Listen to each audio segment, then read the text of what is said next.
Francisca no es madre, pero ha desarrollado un enorme sentimiento maternal hacia su pequeño hermano Juan, a pesar de ser todavía muy niña. Sentimiento que irá desarrollando a lo largo de su vida, también con los más desvalidos, necesitados y marginados de nuestro pueblo.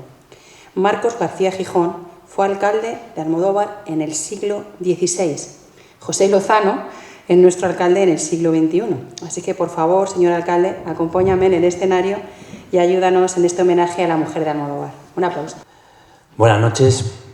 Muchas gracias a todas y a todos a quienes nos sigue movilizando el afán por conseguir una sociedad plena de igualdad entre mujeres y hombres. Eso es lo que hoy, 8 de marzo, nos trae aquí de nuevo en este Día Internacional de las Mujeres. Es la justa demanda de equiparación para todos los órdenes de la vida, sea familiar, social, laboral, empresarial y a una corresponsabilidad necesaria e irrenunciable. Es algo que también nos viene mostrando en los últimos años, desde su feliz alumbramiento, la delegación local y comarcal de la Asociación de Familias y Mujeres del Medio Rural, AFAMER. A su presidenta, Mari Carmen Cervera, y a cuantas personas junto a ella le dais vida a este colectivo, quiero expresaros mi reconocimiento por toda vuestra labor más allá de este día y agradeceros la ocasión que me brindáis de dirigirme a tan maravilloso público. En la Nueva del Campo tenemos la fe ciega en la consecución de esta igualdad que hoy reivindicamos y vuestra asociación nos viene entusiasmadamente enseñando el camino que marcaron pioneras paisanas en momentos y ámbitos donde seguro estoy se tuvieron que batir el cobre para alcanzar sus anhelos y para contribuir a una sociedad mucho más justa. Como ya nos enseñasteis, las hermanas Puldaín, María Teresa Villa o Luisa Boada figuran entre estas precursoras bastante contemporáneas. Pero hoy, Mari Carmen, nos lleváis mucho más atrás en la historia, hasta nada menos que el siglo XVI y XVII, en torno a alguien que, como seguro estoy ahora, nos estáis contando y nos estáis explicando, antepuso su apellido materno al paterno. Porque Francisca Rico, como así conocemos a esta almodovareña venerable beata del Carmelo, y como así atestigua el lienzo que cuelga en el interior de la ermita de San Antón y hoy aquí en nuestro teatro municipal, tendría que haber sido García de primer apellido el que llevaba su padre Marcos. Pero no quiero tampoco desvelar mucho de lo que esta noche nos están contando. De hecho, he venido a aprender, a seguir aprendiendo. Aún así, sí quiero decir que su padre, Marcos García, fue en su día, como nos ha dicho Mari Carmen, alcalde. Y como este servidor que hoy día honra dicho cargo, ya se hubo de ocupar de todos los asuntos del día a día para con sus paisanas y paisanos. También, supongo, de ser objeto de las iras de unos y de los parabienes de otros. Hay cosas que no cambian y que van implícitas al cargo, pasen los siglos que pasen, pero es lo que tiene la verdadera vocación del servicio como cargo público, al menos la mía, y seguro que la de Marcos, que además era alcalde perpetuo. Servidor público que, como todos, contamos con una faceta muy humana, más personal, aquella que en nuestro caso nos remite a la familia. En el suyo, además, en lo que hoy llamamos familia numerosa, algo por entonces habitual, pero actualmente no tanto porque la sociedad es otra distinta y las personas tenemos diferentes aspiraciones vitales, cuenten o no tanto con recursos suficientes como para tener hijos e hijas. Marcos García Gijón e Isabel López Rico lo eran.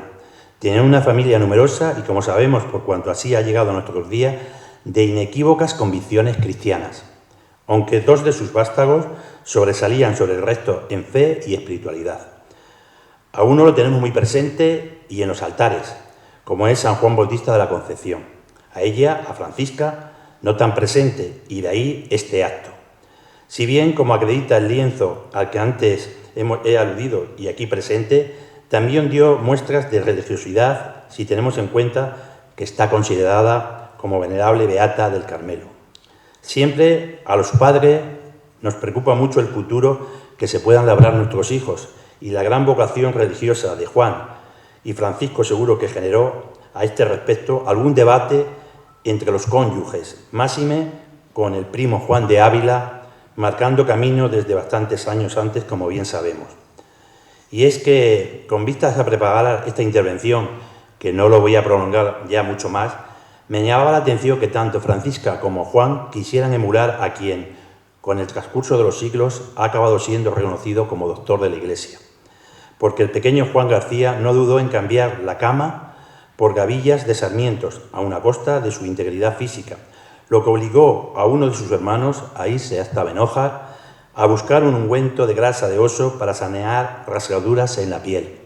Y porque la protagonista esta noche renunció a vestimentas como una camisa de lino que Francisca no dudó en cambiar con mendigos en la zona. En fin, cosas que no suenan porque ya habían pasado varias décadas antes. No me resisto, antes de despedirme, y así me lo vais a permitir, tanto al público como a Famer, sin aludir a otra semejanza con mi predecesor en el cargo, la de organizar nuestros seculares encierros taurinos. A él, ya en su época, le tocaba su organización y supervisarlos, igual que a mí me toca en la actualidad. El caso es que aquello debió calar en el seno de la familia, pues años después, quien ya de adulto fue escritor ascético y místico, reformador de la Orden Trinitaria y fundador de la Orden de los Trinitarios Descalzos, plasmó negro sobre blanco varias reseñas. Os dejo con unas de ellas. Cuando era muchacho vi encerrar toros en mi pueblo para correrlos en la plaza. De esta manera, los traían hasta la entrada del pueblo, acompañados con otros bueyes mansos, apenando y quitando la mucha gente que los podía ablentar. No consentían los toreasen ni diesen voces.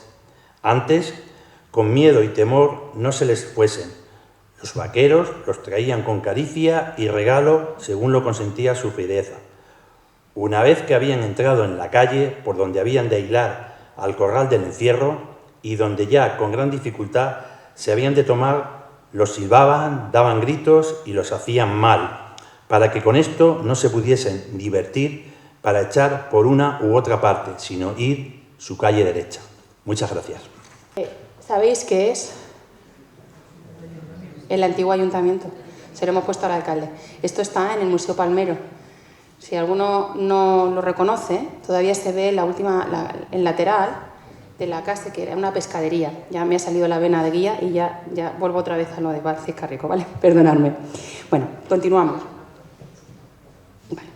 El personaje que nos ha traído hasta aquí vivió en Almodóvar en una época donde por sus calles nos podíamos encontrar con dos doctores de la Iglesia, paseando o rezando en su iglesia, hablando con sus vecinos o con la propia Francisca, prima de San Juan de Ávila y hermana de San Juan Bautista de la Concepción.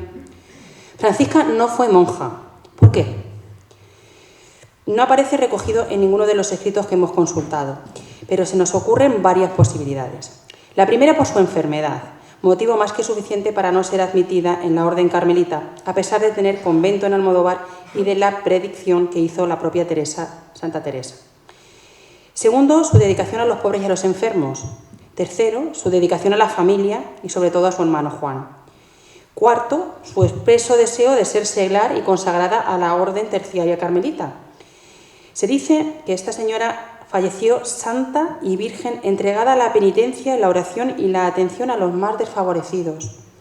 Tal y como reza su cuadro, y así lo predijo Santa Teresa, murió en olor de santidad. ¿Qué es esto? Pues se trata de un aroma o fragancia suave, un excepcional perfume de origen desconocido, un olor agradable que emana el propio cadáver y que la Iglesia lo ha considerado a menudo signo de santidad. Tanto su hermano Antonio como Juan se referían siempre a ella como beata.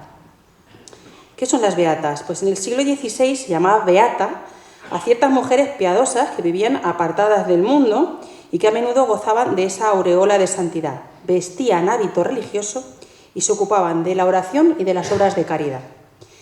Vamos a seguir un poquito más hablando de la casa capitular.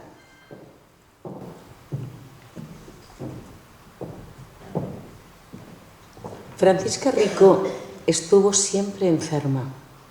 Padeció una enfermedad que su hermano escribe Recuerdo que allá en mi pueblo, la que fue mi hermana y una prima hermana padecieron de grave enfermedad que los médicos del rey no supieron ayudar y menos mucho calmar.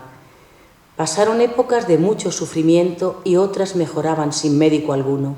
Cuando sufrían, lo agradecían y lo ofrecían a Dios. La casa capitular, convento carmelita en 1575, corre el año 1578, en la mañana del 8 de octubre, festividad de Santa Brígida. Fray Antonio de Jesús quiere dejar preparado todo para el día siguiente, que tendrá lugar la asamblea del capítulo, el nacimiento de la Reforma Carmelita Descalza. Habían llegado días atrás los distintos capitulares y se esperaba con gran cariño a San Juan de la Cruz, del que se había hablado, de los tormentos que había sufrido durante 9 meses en la prisión de Toledo. Mientras, enfrente, en esos momentos históricos que se mueven en el convento, en la casa de Marcos y Isabel, se hospeda la Madre Teresa, que también ha acudido desde Sevilla. Cuando visita a Almodóvar, se hospeda en la casa de los señores Marcos e Isabel. Algunos escritos dicen que es hasta en 2 ocasiones y que suele pasar 8 a 10 días. No lo sabemos, es la información recogida. Siempre se hospedaba con ellos. Como modo de gratitud por el hospedaje, al despedirse, alza su velo esta monja carmelita de clausura, que llevan un velo negro sobre su cara hasta la cintura, y dirigiéndose a su prole mira a los 8 con mirada bondadosa y después se dirige a la madre. Su caridad, patrona, tiene aquí entre estos 8 2, que uno de ellos será gran santo, patrón de muchas almas, reformador de una grandiosa cosa que se verá. Y dirigiéndose al mayor, Antonio, le dijo: Santico, mira que has de tener mucha paciencia, has de tener grandes golpes en este valle de lágrimas. El tiempo dirá que después de muerto uno de estos 8 que están aquí, 5 años después se verá quién ha sido.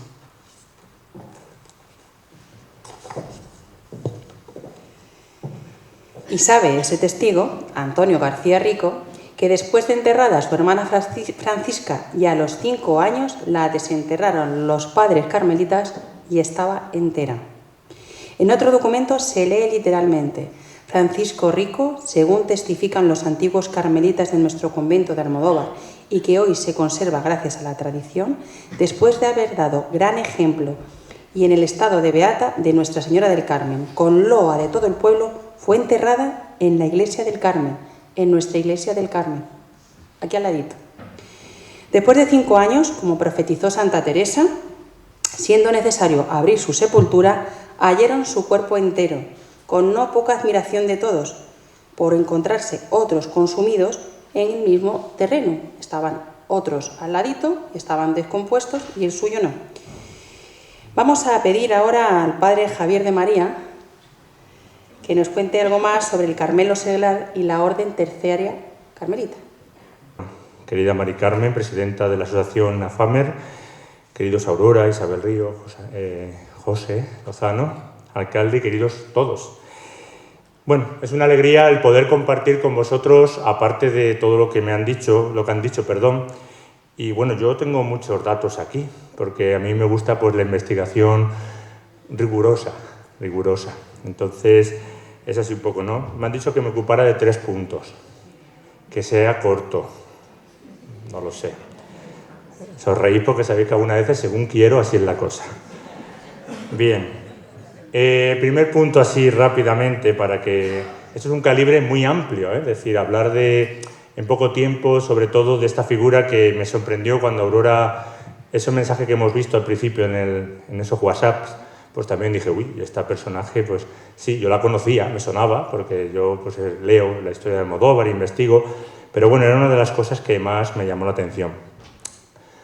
Voy a hablar principalmente de una mujer que conocéis bien, de una mujer de las muy barbadas, que decían, Santa Teresa. Santa Teresa tiene mucho que ver con Francisca y con Juan Bautista de la Concepción, con nuestro pueblo. Año de 1576, mes de junio, Teresa de Jesús regresa de su fundación de Sevilla y pasa por Almodóvar, camino de Malagón. Salió de Sevilla el 3 de junio y llegaron a Almodóvar, según los testimonios que tenemos, el 8 de junio, acompañada de su hermano Lorenzo, de su sobrina Teresita, que había tomado el hábito, era de América, era americana su sobrina, que había nacido en América, porque su hermano Lorenzo había estado en América y vino a Sevilla. Y entonces su sobrina entró de niña en el convento, que no lo permitían entonces, pero Teresa ahí se las ingenió para que su sobrina Teresita pudiera ser carmelita descalza, y con otros cuatro acompañantes más.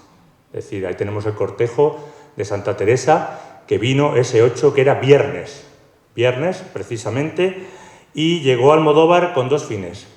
Primero, como era el paso del Camino Real, pues Teresa tenía que hacer, no ella, sino los muleros que traía, tenían que hacer el cambio de posta, es decir, tenían que repostar, tenían que darle de comer a esas mulas y dejar descansar para seguir el camino.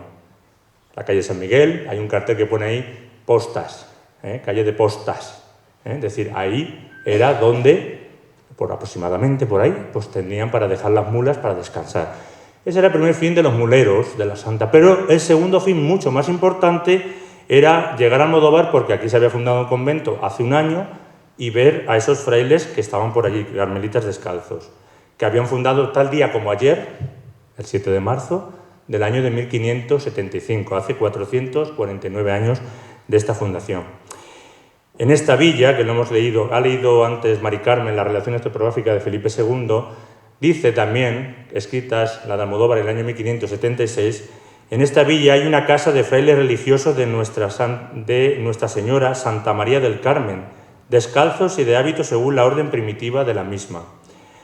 Hay de presente 12 o 13 religiosos, y este monasterio nuevamente fundado en un año y en esta parte. Y los frailes son gente de santa vida y costumbre, tratamos de serlo, y que se sustenta de limosnas y residen en una casa pobre y estrecha que el pueblo les dio, a cuyo ruego y instancia vinieron a esta villa. El padre fundador fue el padre Antonio Heredia, compañero de San Juan de la Cruz en la fundación primera de los carmelitas en Duruelo, en Ávila. Aquí estudiaban gramática, como bien sabemos por nuestro santo, pero aquí mandaban a los frailes carmelitas descalzos que no sabían gramática, que querían que aprendieran gramática. Entonces aquí en Almodóvar venían muchos frailes. Hubo una época en que tuvieron que prohibir entrar, ya porque entraron muchos hermanos carmelitas de Almodóvar del Campo, en Toledo, y dijeron que ya no más. Había muchos hijos de Almodóvar y esto está registrado, hasta la desamortización de Mendizábal. Muchos personajes. Bueno, esto daría para hablar mucho. Este estaba ubicado, como hemos escuchado, frente a la casa de Isabel y Marcos, padre de Francisca Rico. Es conocido por todos que la santa estuvo hospedada en esta casa, en esta privilegiada familia, que dice así: el alojarse en esta casa más bien que en otra fue por la virtud y cristiandad que en ella resplandecía. En la casa de San Juan Bautista, siempre la conocemos más por el santo, ¿no? Aquí estuvo viviendo durante 3 días. Ese es el dato, así para las de turismo, 3-4 días aproximadamente. Eso está registrado. Llegó el viernes 8 y se fue el lunes 11, camino de Malagón. Aquí una de las cosas que vivió Santa Teresa pasó la Pascua de Pentecostés. Es decir, el día de Pentecostés, el día ese, Santa Teresa lo pasó en Almodóvar. Y el lunes se va para Malagón. Hay una jornada de camino con las mulas hasta Malagón. Ahora llegamos en un momento. Entonces, desde Malagón escribe una carta el día 15 diciendo: llegué aquí el martes de la Pascua de Pentecostés, 12 de junio, porque la carta es del 15 de junio. Todo esto son contrastes que vamos viendo, ¿no? El segundo de Pascua llegué aquí. Es hoy viernes en adelante. Es que la Santa da muchos datos. Santa Teresa es muy precisa. Vine por Almodóvar. Hízome mucha fiesta el padre Ambrosio. Dice, el pueblo la recibió con gran algarabía, dice otro, porque venía una santa y venía Almodóvar. Entonces, gran algarabía. Por eso tenemos que tener en cuenta que Santa Teresa gozaba de una gran santidad, una gran fama. Ya murió, tenía 61 años y Santa Teresa en el 68 con 68 años muere, es decir, 7 años más tarde muere ya Santa Teresa. No voy a leer otra vez el texto donde habla el hermano de San Juan Bautista o de Francisca, Antonio, de cuando dice que se levantó el velo. No voy a seguir con eso porque si no al final no acabamos aquí en esta noche, ¿no? La santa contaba con esta fama de santidad. Su nombre se escuchaba por todo nuestro país. Esa mujer inquieta y andariega con gran fama de santidad en el siglo XVI. Por ese carácter abierto, excepcional, cercano, tal vez recto, pero afable y dulce, la santa. Vamos a escuchar lo que dicen de ella porque tiene que ver mucho también su influencia en los personajes de después. 3 días o 4 bastaron para que Santa Teresa influyera tanto en nuestros santos. Era la Santa Madre, Santa Teresa, de muy buena estatura y disposición, y en todo lo exterior y corporal llena de 1000 gracias y hermosuras. Y así era muy agradable su vista a todos los que la miraban. Con solo su rostro componía costumbres y corazones. Dice Diego de Yepes, que fue monje jerónimo, amigo de la santa. Es decir, tenía una gran dilación de pecho, dice. Es decir, para todo llegaba Santa Teresa. Mujer decidida. Santa Teresa, ya que estamos hoy celebrando el Día de la Mujer. Mujer decidida.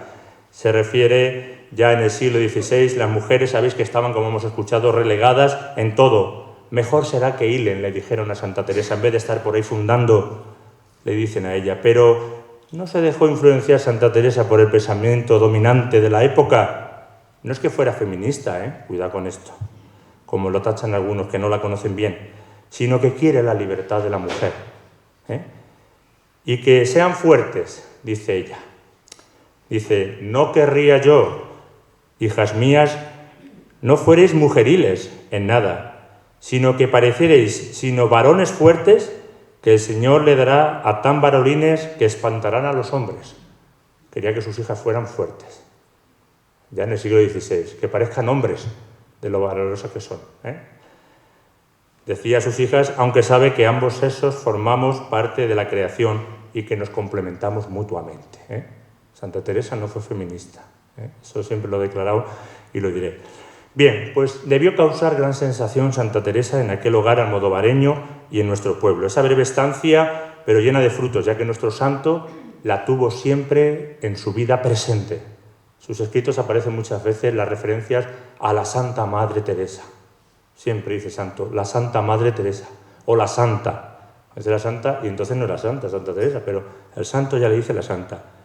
Por eso también no es menos nuestra querida Francisca García, Rico, hermana de nuestro santo. Ella quedó prendada del carisma de la Madre Teresa, de su manera de ser. Seguramente entablaría con ella algunas conversaciones de nivel espiritual y de el quehacer con su vida.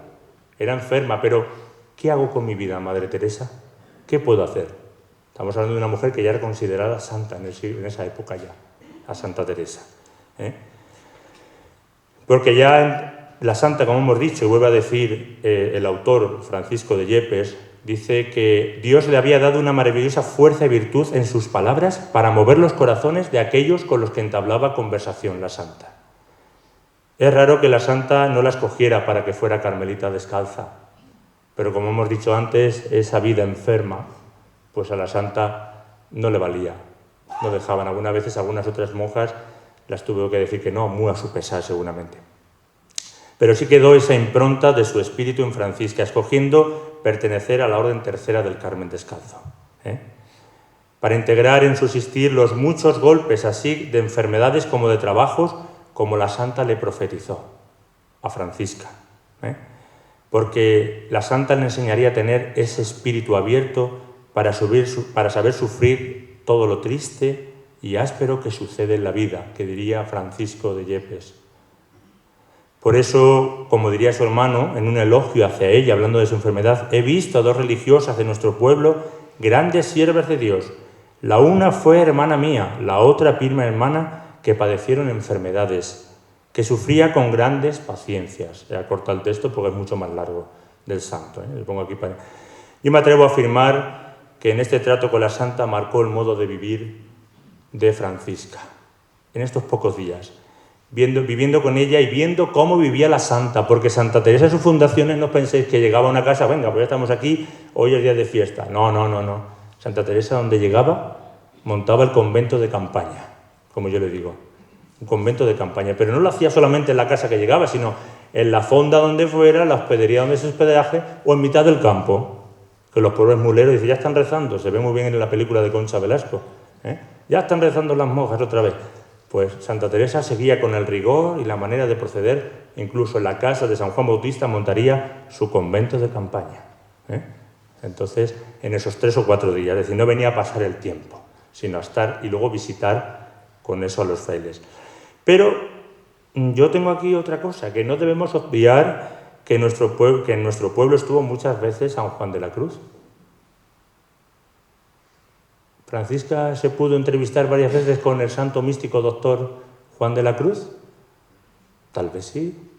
Dicen algunos autores que Juan de la Cruz estuvo bastante tiempo aquí en el pueblo, aunque otros lo dicen que se va enseguida. Hay testigos también, como todas estas cosas, que se hablan. Por eso yo creo que trataría con él qué hacer con su alma. Le preguntaría, con su vida.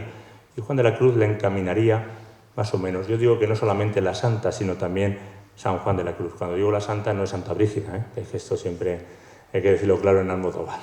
Bien, la orden tercera, rápidamente, hemos escuchado antes las beatas, no es que sea beata que esté el proceso de beatificación, cuidado con esto, que lo hemos puesto así en el título y tal, y la gente me preguntaban antes en la sacristía esta tarde, pero beata no es de como cuando fue el santo beato San Juan de Ávila, ¿no?, que fue beato. Digo, no, es un título que se le daba a esas mujeres, como lo ha dicho antes Mari Carmen, lo que eran las beatas. Bien, pues no tenemos muchos datos de la fundación del Carmelo Seglar, que se llama ahora, de la Orden Tercera, en nuestro pueblo, ya que la orden actual que tenemos, la Orden Tercera, se restableció en el año 1952, por la Avenida de los Frailes, después de la Guerra Civil Española. Y luego, pero sí sabemos que todas las órdenes mendicantes, es decir, todos los frailes y monjas, tenían estas órdenes terceras. Los agustinos, los franciscanos, los dominicos, los carmelitas, tenían estas órdenes, ¿no? Y en nuestro pueblo, con la presencia de los carmelitas descalzos desde marzo de 1575 hasta 1836, o la breve estancia de las carmelitas descalzas, desde 1599 a 1606, 6 años, se originó esta espiritualidad en nuestro pueblo, para que subieran.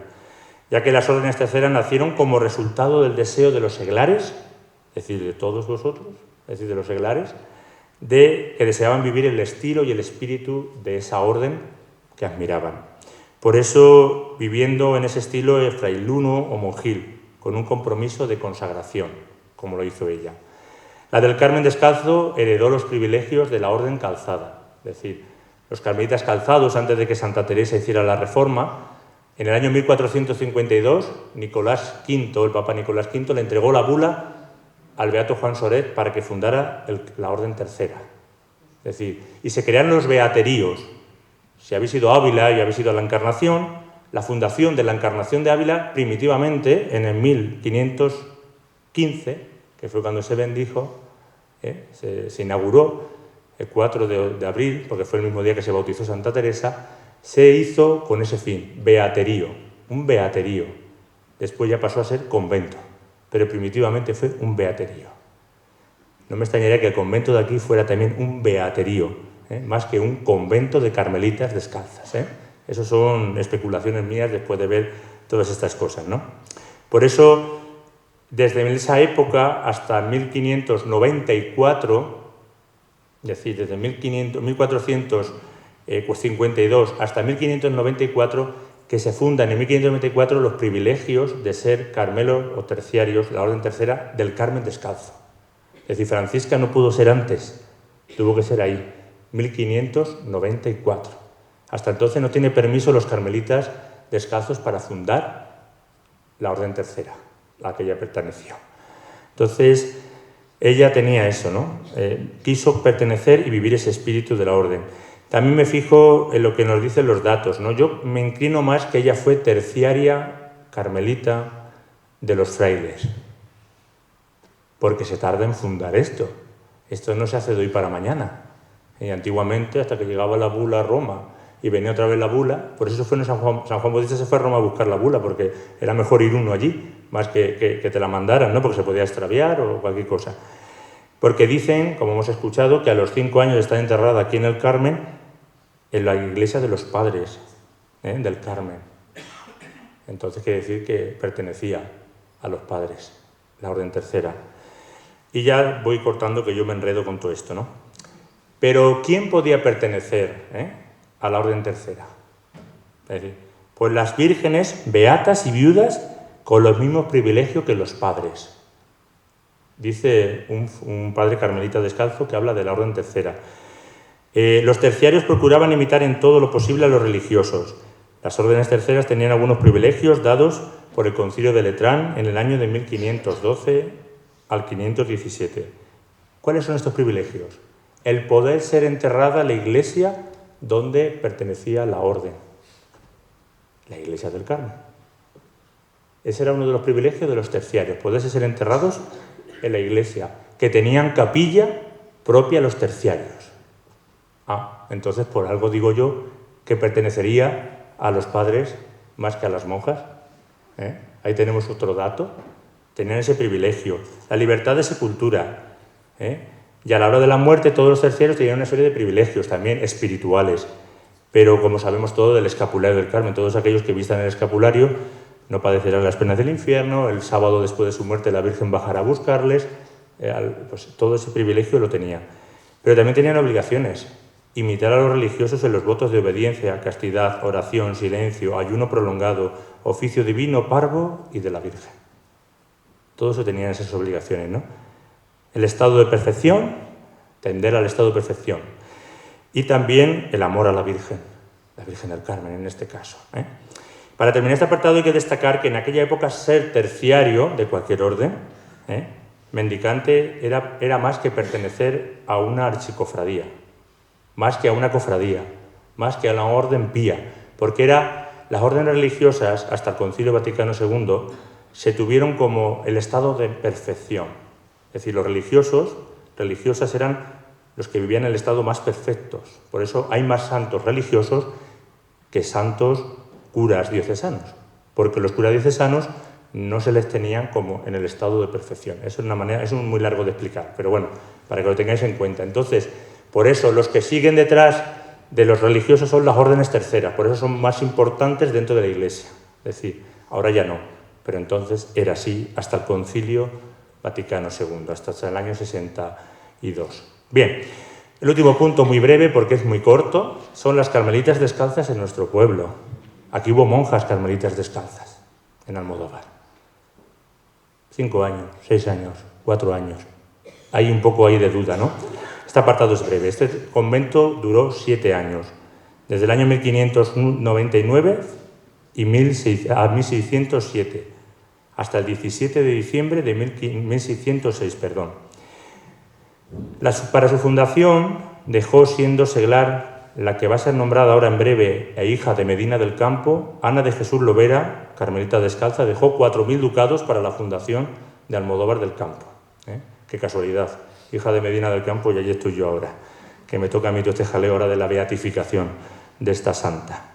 Compañera de Santa Teresa, hay muchas historias de esta monja, que nació en Medina en 1545 y murió en Bruselas en el año 1621. Bueno, pero todos estos ducados fueron imposibles, es decir, no valían, no tenían las rentas, no daban para el convento. Había 10 monjas en este convento. El titular del convento, ¿cómo se llamaba el convento? El de los frailes, Nuestra Señora del Carmen. El de las monjas, de San José. No puede ser de otra manera. Santa Teresa todo lo fundaba de San José. Entonces, en este convento fundado de San José, que cuando llegaron a Yepes, porque esta fundación se levantó, ahora leeré, que lo leí anoche, que me dieron el libro ayer, en Yepes, que estuve en Yepes, a ver el documento original, con las monjas allí, y no me lo pude traer en mano, para haberlo tenido yo aquí en mano, para que hubiese visto 4 folios, pero muy interesantes. Pero me dieron el libro, y esta tarde leyéndolo, digo, esto es, vamos, la salsa rosa de la orden, ¿no? Ahora veré, para que reís un poco. Bueno, se levantó la fundación, en 1606, y cuando llegaron a Toledo, a Yepes, mejor dicho, está en Toledo, le añadieron de San Ildefonso. O San José y San Ildefonso, así se llama actualmente el convento, San José y San Ildefonso. Por devoción de los bienhechores, Catalina, que era la mujer que escribe esto. Y la acogieron en la localidad, esta fundación, el 19 de diciembre de 1606, el Día de la Virgen de la o de la Esperanza. Muy interesante todo esto porque hoy leyendo esto yo me llamaba mucho la atención y me reía cómo salieron las monjas de aquí de Almodóvar. Lo dicen aquí. Además, curiosamente, luego se dejaré a Aurora para que nos amplíe, porque Aurora amplía. Este documento lo transcribió nuestro querido amigo, paisano, también alcalde de Almodóvar, Manuel Reyero. Curiosamente aparece aquí en este libro de Yepes. Yo me quedé esta tarde loco, digo, ¿qué hace aquí Manuel Reyero de Almodóvar? Pues aquí está esta tarde, ¿no? Bueno, voy a leer lo que dicen de las monjas, verás. A ver si es aquí donde está, que lo tengo aquí apuntado, Padre Javier. ¿Cómo salieron? Sí, página 145, corto. Todo esto así dispuesto. Dispuse el enviar por las monjas. Esta fue la que la bienhechora dispuso venir a por las monjas, de las cuales se espantaron todos, porque aunque veía que se iban acomodadas todas las cosas, no la acababan de creer de que vinieron de salir los coches por ella. Y guiados por Nuestra Señora de Suerte. Bueno, que por no estar casi nadie afecto a esta obra, nadie quería ayudarla, a la fundadora. Tuve tantos que me favorecieron a concluirla, que bien se echaba de ver andar su Divina Majestad por medio. Fue por sus reverencias el doctor Castillo, mi hermano, es decir, era un sacerdote que tenía esta bienhechora. Mi hermano, como dueño de esta obra, es decir, que le dijo a ella, venga, tienes que traer aquí las carmelitas que funden aquí. Y el licenciado Mora, a quienes el padre provincial estaba guardando en Almodóvar. Estaba aquí el provincial con las carmelitas descalzas.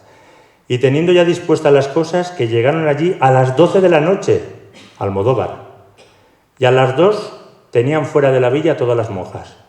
De noche, de madrugada se la llevaron a las monjas, lo cual se hizo con tan gran recato y silencio porque importaba sacarlas de esta manera, porque al enterarse el pueblo y los deudos que le ayudaron a fundar, es decir, aquellos que le ayudaron a fundar, pudiera suceder alguna introversia y desgracias, porque fue muy grande el sentimiento a la mañana que hubo en el pueblo en echando de ver que las monjas no estaban aquí, y de lo cual ya no trato más en particular porque no quiero hacer más intento. Es decir, pues como veis, nuestras carmelitas descalzas se las llevaron de noche, con alevosía. Es decir, se las llevaron de noche corriendo por orden del provincial. Claro, y el provincial tengo que investigar quién era ese provincial, a ver quién era, para hacer una cruz ahí en el libro. Pero es interesante porque este es un dato que yo he descubierto hoy. Es decir, que es un dato que no sabemos que nuestras monjas se fueron del 17 al 18 de diciembre, vinieron a las 12 de la noche con los caballos y los carruajes y a las 2 de la mañana estaban de vuelta para llegar a las 12 de la noche a Yepes. Se llevaron a las monjas, 12 monjas, da la redacción de monjas que son, había 10 monjas y se las llevaron a esa hora de la noche. No las quitaron a las carmelitas. ¿Qué vamos a hacer? Pero dice que se marcharon porque tenían harta necesidad, es decir, no cubrían con las rentas y tenían necesidad, no salían para adelante, ¿no? No hablo de la ubicación, eso se lo dejo a las guías turísticas, de la ubicación del convento, donde pudo estar. Hay alguna observación que también soy partidario de ella, pero no es momento, que esto es muy largo. Bien, pues eso es lo que puedo aportar un poco de Santa Teresa, sobre la Beata y sobre también, Beata, sobre la Venerable y sobre todo el Carmelo Seglar y esa historia de las carmelitas descalzas.